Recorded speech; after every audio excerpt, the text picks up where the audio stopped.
네, 이어서 이제 말씀을 같이 나누겠습니다. 우리를 변화시키는 예수님. 우리 이 목사님이 삭개오가 예수님을 만나고자 하는 그 열망에 대해서 말씀해 주셨기 때문에 훨씬 제 설교가 더 도움이 되리라고 생각을 합니다. 우리 그 전에 EBS에서 그 달라졌어요 시리즈를 쭉 하지 않았습니까? 제일 먼저 나온 달라졌어요 시리즈가 우리 아이가 달라졌어요. 그 다음에 우리 엄마가 달라졌어요. 우리 아빠가 달라졌어요. 모르겠습니다. 우리 아이들이 달라진 것이 얼마나 지속이 되었을까? 우리 엄마나 아빠가 달라진 것이 얼마나 계속됐을까?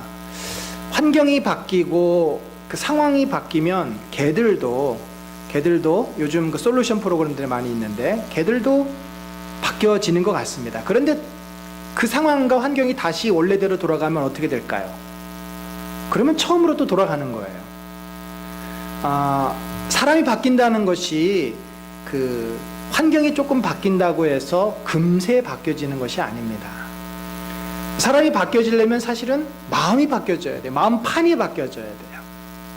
그래서 어떤 외적인 조건이나 형편이 바뀐다고 해서 금세 나오는 반응으로 이제는 완전히 달라졌구나. 그것은 일시적입니다. 성경에는 이렇게 그 인생이 완전히 달라진 사람들의 이야기가 참 많이 기록이 되어 있습니다. 구약 성경에도 많은 이야기가 있고 또 신약 성경에도 많은 이야기가 있습니다. 어부였던 베드로가 그 생계를 유지하던 배를 아예 버려버리고 성경에 버렸다라고 하는 표현을 쓰고 있습니다. 그리고 예수님을 따라다니다가 초대교회의 위대한 사도, 교회 지도자가 되지 않습니까? 사울이라고 하는 청년은 출세를 위해서 최고의 공부를 했고 바리새인 중에 바리새인이고 대제사장 1순위로 그가 인정받는 사람이었는데 다메섹 도상에서 예수를 만나고 완전히 새로운 사람이 됩니다. 그리고는 그가 자기 평생을 고생과 고난 가운데 있었지만 예수 그리스도를 전하고 사람들을 구원하는 일에 헌신하게 되는, 우리가 쉽게 이해가 잘 되지 않는 변화를 그가 경험을 합니다. 도대체 어떻게 이런 일이 그들에게 일어날 수 있을까요? 저는 그렇게 생각합니다. 예수님에게는 사람들에게 꼭 있어야 될, 꼭 필요한 것을 채워주는 능력이 있다. 그러면 우리가 마음속에 어떤 니드, 욕구가 있기 때문에 무언가를 찾고 무언가를 합니다. 그런데 그것이 채워졌다고 한다면 더 이상 내가 그 필요로 하는 것을 필요하지 않겠죠. 예수님은 우리의 그 근본적인 필요들을 다 채워주실 수 있는 그런 분이십니다. 그렇기 때문에 예수님은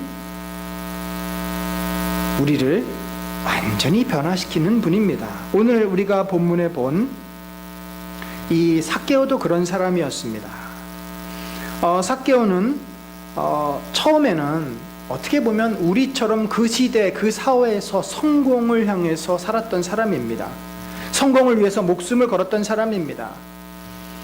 그가 살았던 도시는 여리고, 이 팔레스틴 지역의 가버나움과 또 가이사랴와 더불어서 3대 세금이 많이 거치는 도시였습니다. 왜냐하면 여리고라고 하는 지역은 이 사해 바로 옆에 있습니다. 그렇기 때문에 거기는 고부가가치를 창출해낼 수 있는 특산물들이 있어요. 기본적으로 미네랄이 풍부한 소금이라든지 역청이라든지 유황이라든지 또 발삼 향유라든지 고가에 판매할 수 있는 많은 상품들이 나왔기 때문에 상인들이 북쪽에서 서쪽에서 동쪽에서 남쪽에서 이 여리고로 접근해 왔고 그 상품들을 사갑니다. 이렇게 상거래가 활발하다 보니까 당연히 세금을 많이 거둘 수 있는 지역입니다. 여러분, 로마의 대제국, 로마는 땅을 계속 넓혀갔죠.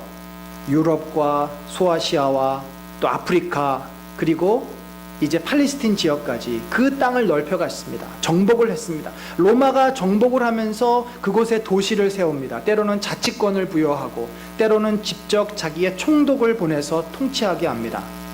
로마가 통치하면서 추구하는 것은 무엇일까요? 그들의 문화를 심고 그들의 언어를 통일시키고 이런 것도 중요하지만 사실은 로마가 나라를 정복하는 최종의 목표는 그 지역에서 세금을 걷기 위해서입니다. 이 로마의 대번영과 영광은 지역 사람들의 그 통치받고 지배받는 자치권이든 아니면 직접 통치를 받던 그 지역의 세금으로부터 황제의 영광, 로마의 번영이 나오는 것입니다. 따라서 세금을 걷는 것은 로마의 생존과도 직결되는 문제이기 때문에 너무 중요한 거예요. 그래서 이 토지세라든지 인두세, 사람의 머릿수대로 또 소유의 대로 부과하는 이 세금은 직접 로마의 관리들이 그것을 세금을 매깁니다. 그런데 상행위를 하면서 시장에서 물건을 팔면서 내는 시장세, 그리고 사람들이 이제 예루살렘에 오고 여리고로 지나다니고 왔다 갔다 하면서 내는 통행세, 그 밖에 잡다한 세금들은 이 로마 사람들이 현지인들을 고용해서, 유대인들을 고용해서 세금을 걷습니다. 바로 삭개오라든지 마태처럼 세리들과 그 세리들을 관리하는 세리장, 이 사람들을 통해서 세금을 걷어가지고 로마가 가져갑니다. 근데 그 당시에 입찰 방식을 취했습니다. 그러니까 최고가를 써내는 세리장과 로마의 관리가 계약을 합니다. 그러면 그 세리장은 로마 정부에서 할당해 준 그 세액만큼 먼저 선납을 해요. 예를 들어서 요즘 말로 우리가 이 지역의 세금이 10억이다. 그러면 10억을 먼저 선납을 합니다. 자, 그러면 세리장은 세금을 선납하고 그 세금을 매길 수 있는 권리를 따오는 거죠. 징수권을 따오는 겁니다. 그리고 나면 어떻게 되겠습니까? 이 삭개오는 여리고에 있는 모든 사람들에게 세금을 매길 수 있는 이제 권한이 있는 거예요. 자, 그러면 로마 정부에게 냈던 10억, 그리고 이것을 따기 위해서 그동안 들어갔던 비용, 그리고 밑에 사람들에게 줘야 될 인건비, 그 밖에 자기 주머니에 넣어야 될 돈까지 다 해가지고 이제 사람들에게 거둬야 되는 거죠. 먼저 선납했으니까 그거에 2배, 3배 되는 돈, 20억, 30억을 거둬들여서 이제 그 돈으로 그들이 이제 부자가 될 수 있었습니다. 이러다 보니까 사람들은 이 세리들을 어떻게 생각했겠어요? 심지어 말도 안 되는 항목으로 세금을 걷습니다. 이렇게 봐가지고 마차가 바퀴가 4개면 세금을 2배 더 받습니다. 말이 한 마리가 아니라 2마리면 또 그것에도 세금을 붙입니다.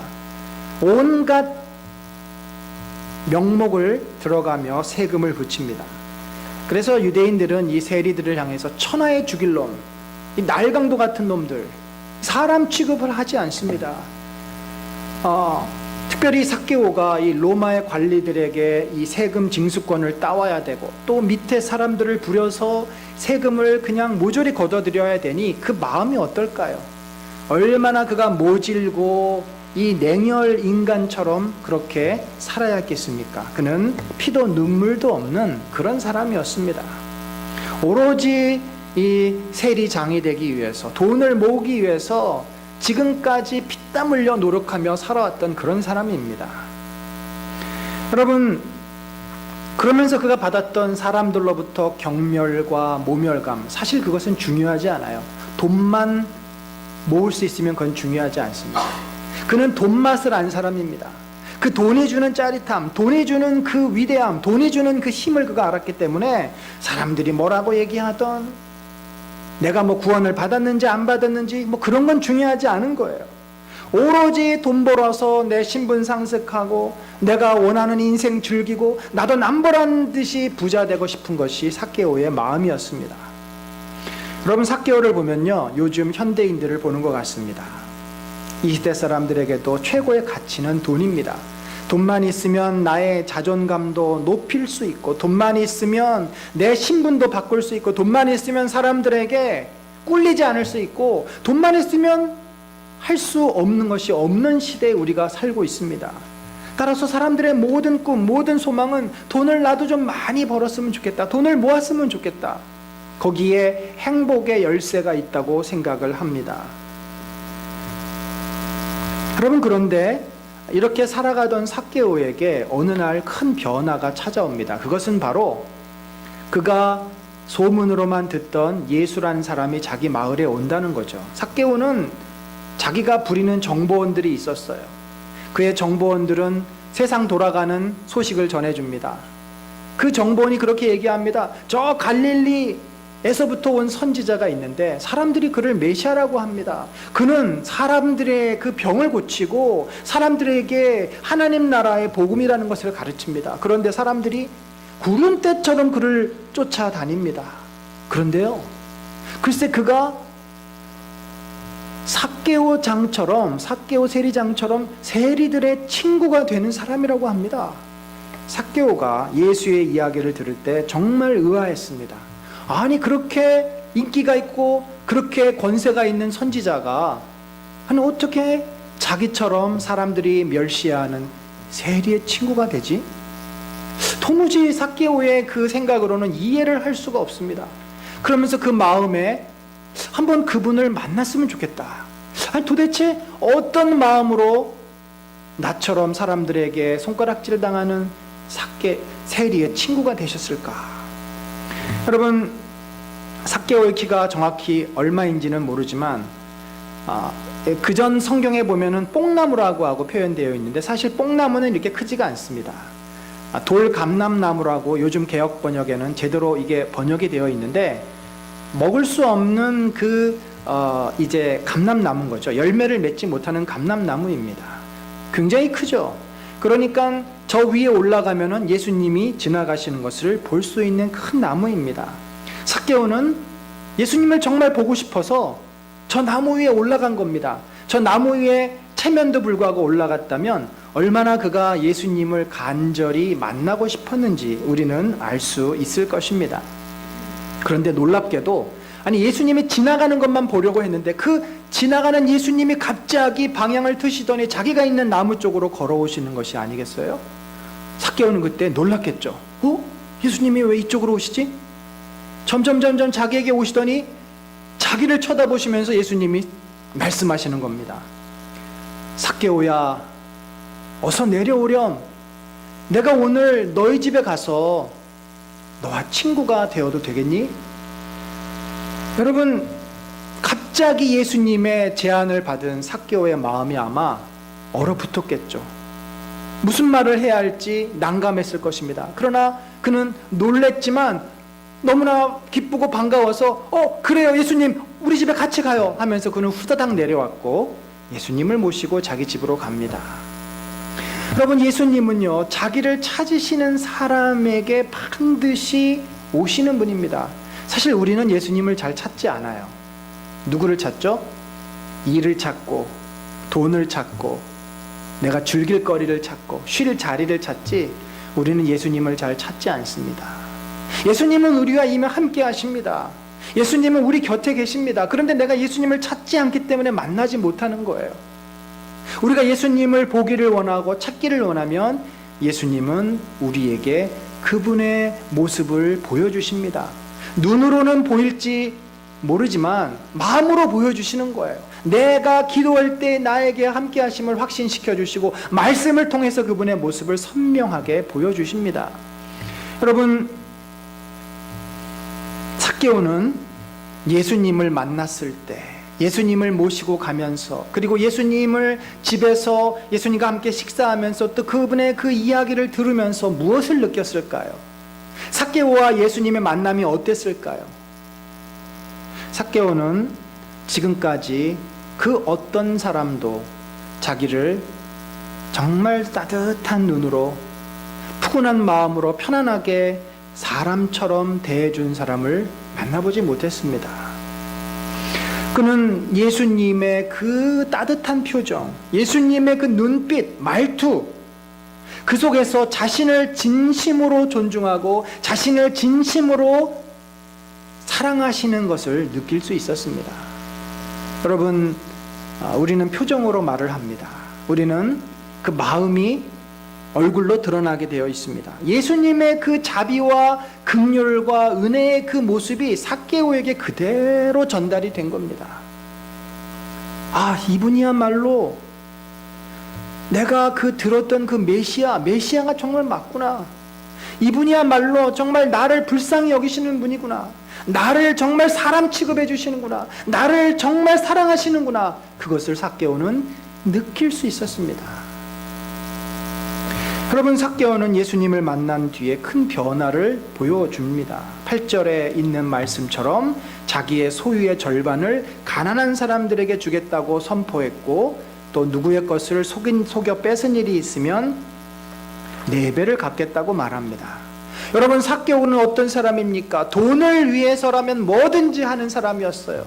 돈을 얻기 위해서 사람들의 인정사정 보지 않고, 심지어 세리들은요, 세금을 낼 게 없으면 고리대금업까지 했다고 합니다. 아, 그래, 너 세금 낼 돈 없어? 그러면 네 장부에다가 내가 돈을 빌려줄게. 나중에 이거 50%의 이자를 갚아. 고리대금을 하던 그런 사람이었어요. 그런데 아니, 도대체 어떻게 해서 자기 소유의 절반을 가난한 사람들에게 주겠다고 할 수 있었는가? 4배? 원래는 누구에게 속여서 뺏은 것이 있으면 원금 플러스 20%만 갚으면 돼요. 4배를 갚는다고 하는 것은 굉장히 많은 어떠한 그 양을 주겠다고 하는 이야기죠. 여러분, 삭개오에게는 큰 변화가 2가지 있었습니다. 첫 번째는 그의 가치관의 변화입니다. 요즘 말로 하면은 패러다임이 변한 겁니다. 패러다임 시프트가 일어난 거예요. 그냥 조금 생각이 바뀐 게 아니라 그가 세상을 바라보는 눈이 확 바뀌어버린 겁니다. 예수님이 그의 이러한 변화를 보고 이 변화는 진정한 변화였음을 선포하십니다. 오늘 구원이 이 집에 이르렀으니 이 사람도 아브라함의 자손이다. 사실 그 전에 삭개오는 자기가 아브라함의 자손이라는 확신을 할 수가 없어요. 왜요? 자기는 사람들에게 돈을 빼앗은 자니까. 율법을 제대로 지킨 적이 없어요. 성전에도 가지 못합니다. 그래서 나는 아브라함의 자손이라는 것을 생각지도 못하고 그럴 확신도 갖지 못했습니다. 그러나 예수님이 그에게 선포합니다. 너가 진심으로 회개했고 진심으로 나를 믿었고 진심으로 하나님 앞에 왔구나. 너도 구원받은 자다. 여러분, 삭개오는 예수님을 만나고 나서 그의 그 소중한 가치관이 바뀝니다. 이전에는 돈이 그의 우상이었고 돈이 전부였습니다. 이 땅에서 잘 먹고 잘 사는 것이 최고였습니다. 당장 눈앞에 보이는 것이 그가 할 수 있는 최선의 답이었습니다. 그런데 예수님을 만났어요. 예수님이 보통 사람이 아니라고, 예수님이 하나님이 보내신 선지자라고 그가 믿었습니다. 그리고 예수님의 말씀을 듣습니다. 하나님 나라의 복음을 듣습니다. 아, 그렇구나. 하나님께서 나를 사랑하시는구나. 하나님의 나라가 있구나. 하나님의 나라에 내가 들어가야지. 그가 영원한 세상을 깨닫게 됩니다. 더 이상 그는 이 땅에서의 삶의 가치를 부여하지 않습니다. 여러분, 예수 그리스도를 만나고 변화된 그 사건을 마태는 땅에 감추어진 보물의 비유로 이야기를 합니다. 하나님의 나라는 천국은 마치 이와 같다. 과거에는 은행이라는 것이 없었습니다. 그래서 재산을 모으면 어디다 갖다 놓을 데가 없어요. 그래서 어떻게 했냐면 사람들이 땅을 파서 항아리를 가지고 그 속에 금이나 보석이나 귀한 것을 넣고 밀봉을 하고 그 항아리를 묻었습니다. 그런데 땅에 이 보물을 묻었던 주인이 갑작스럽게 이 속에 보물이 있다는 것을 주변 사람들에게 말하지도 않고 죽을 경우가 생겨요. 갑자기 병에 걸렸다든지 아니면 여행을 떠났다가 못 돌아왔다든지 전쟁에 나갔다든지 그런 갑작스러운 죽음 때문에 이 보물은 영원히 사람들에게 이제 알려지지 않은 채 땅속에 묻히게 됩니다. 세월이 지납니다. 10년이 지나고 20년이 지나고 50년이 지났습니다. 그리고 그 묻어놨던 곳은 밭이 됩니다. 공터가 됩니다. 어느 날 농부가 거기서 농사를 하고 씨를 뿌리고 팔레스틴 지역은 땅을 파서 돌을 꺼낸 다음에 곡식이 자랄 수 있습니다. 땅을 막 파고 있는데 쨍그랑 소리가 납니다. 돌 부딪히는 소리가 아니에요. 더 파보니까 항아리가 들어있습니다. 이게 뭐지? 그리고 항아리 뚜껑을 열어봤더니 그 속에 금과 보석 온갖 귀한 것들이 들어있습니다. 한마디로 로또를 맞은 거죠. 횡재를 한 겁니다. 이 농부는 그 밭이 자기 거면 어떻게 해요? 그건 그때부터 자기의 보물이 되는 거죠. 그런데 그 밭이 자기 밭이 아니에요. 그러면 몰래 다시 흙으로 덮고 당장 가서 자기 집이 만약에 돈이 안 되면, 자기 집이 없으면 빌려서라도 이 밭을 주인에게 사는 겁니다. 바로 그런 거죠. 자기가 그동안 소중하게 여겼던 가치, 자기가 소중하게 여겼던 것이 예수 그리스도라고 하는 가치의 근원을 만나면 이것은 상대적이 되는 거예요. 어렸을 때는 짜장면이 최고로 맛있는 음식이었습니다.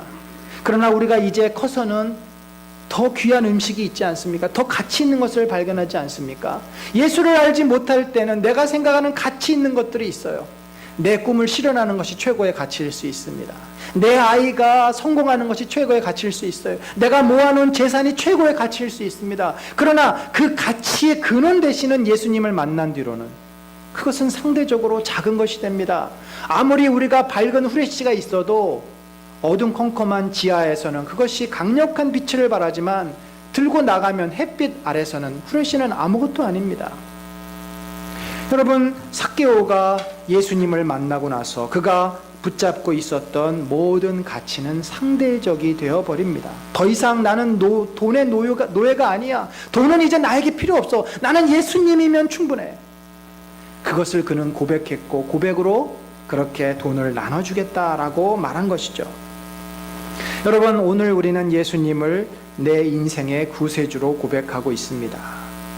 예수님을 통해서 여러분의 가치관이 어떻게 바뀌셨습니까? 여러분이 가장 소중하게 생각하고 있는 것이 무엇입니까? 우리는 보통 내 자신을 가장 소중하게 생각합니다. 내 몸, 내 생각, 내 시간, 내 삶, 내 소유, 내 가족. 그런데 여러분, 예수 그리스도는 그 나라고 하는 존재를 잊게 하신 분이에요. 여러분, 예수님은 어떤 분입니까? 온 우주 만물을 창조하신 분입니다. 온 우주 만물의 근원 되세요. 그리고 그분은 그 하나님을 버리고 떠난 우리를 다시 부르시고 구원하시기 위해서 자신을 우리에게 주신 분입니다. 그러니까 우리가 예수님을 만나면, 예수님이 누구인지를 알면 그분이 얼마나 가치 있고 귀한 분인지를 우리는 부인할 수 없게 됩니다. 여러분, 예수님보다 우리를 사랑하신 존재가 어디 있습니까? 우리 부모보다도, 부모는 자식에게 자기 생명을 줄 수가 없어요. 예수님은 우리를 위해서 자신의 생명을 주셨습니다. 그거는 역사적인 팩트예요. 고통 다 당하셨어요. 피 다 흘리셨어요. 그냥 이야기로 만들어낸 것이 아닙니다. 실제예요. 그리고 예수님은 온 우주 만물을 창조하신 분 아닙니까? 금도 창조하셨고 보석도 창조하셨고 우리도 창조하셨고 지금도 이 온 우주 만물을 다스리는 분이에요. 정말 내가 예수님이 누구인지를 믿고 깨달으면 그분보다 이 세상에 가치 있는 것이 무엇이 있겠습니까? 사실 우리는 예수님을 너무 건성으로 알고 있습니다. 예수님을 이 삭개오처럼 온 마음으로 만난 경험이 참 우리에게는 부족합니다. 사랑하는 성도 여러분, 예수 그리스도를 만나면 나는 더 이상 내 인생의 주인이 아님을 고백하게 됩니다. 그래서 우리가 주님의 제자가 되는 거예요. 주님의 뜻을 순종하고 따르게 됩니다. 저와 여러분에게 그런 가치관의 온전한 변화가 있기를 소망합니다. 우리가 주인이 돼서 내가 가장 귀하다고 했을 때 그 마지막은 뭐겠어요? 미완성입니다. 완성시킬 수 없어요, 우리는. 삭개오가 가치관의 변화만 경험한 것이 아니라 내면의 변화도 경험합니다. 그래서 그에게 기쁨이 있었습니다. 만약에 가치관만 변화되었다고 한다면, 생각만 변화되었다고 한다면 그의 마음이 그렇게 기쁠 수가 없어요.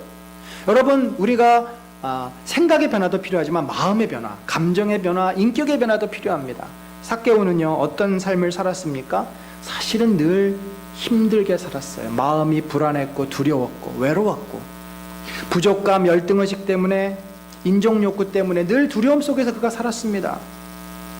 여러분, 얼마나 그 안에 부족감이 컸으면 돈에 집착했겠습니까? 그의 부족감을 메우기 위해서 돈을 모으고 모았지만 결코 그 부족감은요, 돈으로 메워지지 않습니다.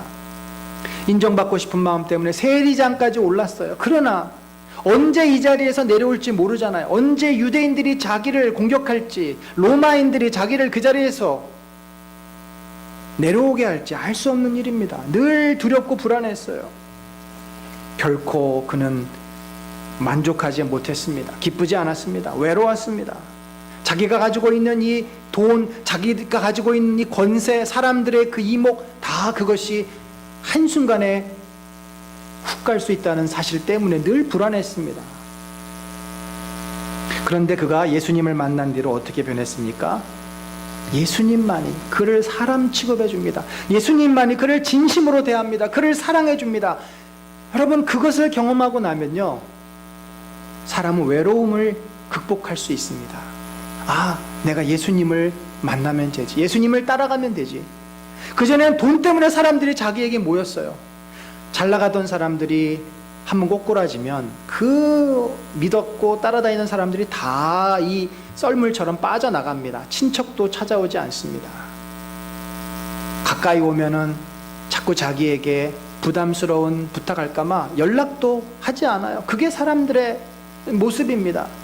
그런데 예수님은 삭개오에게 찾아오시고 언제든지 삭개오가 원하면 예수님을 만날 수 있습니다. 예수님이 계시기 때문에 돈도 그 무엇도 사람도 필요하지 않습니다. 그의 부족감이 채워집니다. 여러분, 더 이상 그에게는 사람들의 손가락질 두렵지 않습니다. 화도 나지 않습니다. 앞으로 이제 나가 변화된 삶을 살 텐데 뭐가 두려워? 예수님이 함께 하시기 때문에. 여러분, 우리가 예수님을 만나고 예수님을 알아간다는 것은 엄청난 변화의 시간을 보내는 것입니다. 우리가 예수님을 알면 알수록, 예수님을 더 깊게 경험하면 경험할수록 내 안에 있는 것들은 그만큼 채워지고 그만큼 변화되고 그만큼 성장하게 됩니다. 삭개오가 이 이후로 어떤 삶을 살았을까요? 물론 모든 것을 정리하고 마태처럼 예수님을 따라갔을 수도 있고, 아니면 좋은 세리로서 그냥 세리의 일을 했을 수도 있습니다. 성경에서는 기록되어 있지 않습니다. 그러나 중요한 것은, 분명한 것은 삭개오가 이 시간 이후에 계속 자신의 마음속에 있는 문제들을, 그 아픔들을 해결해 갔을 것으로 믿습니다. 여러분, 우리는 소중히 여기는 것을 위해서 삽니다. 그러나 결코 우리는 그것을 얻을 수도 또 완성시킬 수도 없습니다. 결국 우리를 온전하게 하시는 분은 예수 그리스도십니다. 이 시대에 많은 사람이 삭개오처럼 얻으려고, 취하려고, 성취하려고 노력하지만 결코 이룰 수 없습니다. 여러분, 우리의 모든 것을 책임지시고 채우시는 분은 예수 그리스도십니다. 예수 그리스도를 만날 때 내 이 세상적인 가치관, 속아서 사는 가치관은 변화될 것입니다. 저와 여러분이 그러한 가치관이 변화되고 예수님을 만나는 축복이 있기를 간절히 소망합니다. 뿐만 아니라 예수님을 만나면 우리 안에 가지고 있는 그 수많은 짐들, 마음의 짐, 인생의 짐, 나의 마음을 누르는 모든 짐들이 내려놓아지고 회복되는 역사가 일어날 줄로 믿습니다. 그것이 열등감이든지 부족감이든지 인정욕구든지 두려움이든지 무엇이든지 상관없습니다. 인간이 죄인이기 때문에 갖고 있는 마음의 무거운 짐들이 예수 그리스도께서 우리로 하여금 채워주시고 해결해 주심을 믿습니다. 그런 은혜가 저와 여러분에게 충만하시기를 간절히 축원합니다. 우리 같이 기도합시다. 우리 기도할 때, 주님, 삭개오가 예수님을 만나서 인생이 어둠에서 빛으로 나왔고 두려움에서 평안함을 경험하게 됐고, 늘 돈 때문에 그 인생이 매달려서 살았지만 예수님 안에서 자유를 누리게 됩니다. 자기의 돈을 귀한 데 쓸 줄 아는 그런 참 의미 있는 인생을 사는 사람이 되었습니다. 주님, 우리의 인생이 예수 안에서 새로워지기를 원합니다. 우리의 가치관이 바뀌고 우리 마음의 무거운 짐들이 놓아지고 참으로 주 안에서 자유로워지며 편안해지며 기쁨을 회복할 수 있고 의미 있게 인생을 살아가는 우리 모두가 되게 하여 주옵소서. 같이 기도하겠습니다.